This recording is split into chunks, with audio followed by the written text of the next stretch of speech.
guys! Welcome back to my vlog. And today, I'm super excited because a book cafe is officially open here in Molave. Kay vacation time man, so they're brewing here this summer season. Welcome to Libro Coffee here in Molave, located at Rojas Street, Barangay Madasigan, right in front of Juana Kambingan. This is Molave's Book Cafe, a perfect spot for coffee lovers and bookworms. And imagine this, coffee, books, and cookies. Grabe ka cozy. They are open every Wednesday to Saturday, 6 a.m. to 8 a.m.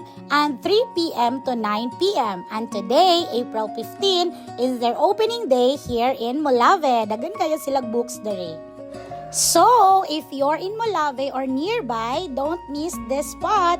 Come visit Libro Coffee, where you can enjoy coffee, books, and cookies all in one place. And what makes this place special for me?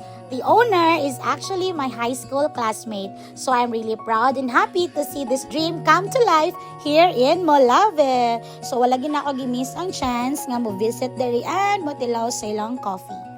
So, ang akong gi-order kay hot americano and a hot matcha latte for my sister, and I added some sweets na cookies, choco chip, and red velvet. And of course, they have an opening special today, coffee plus pandesal. Perfect pang breakfast or pang chill-chill lang.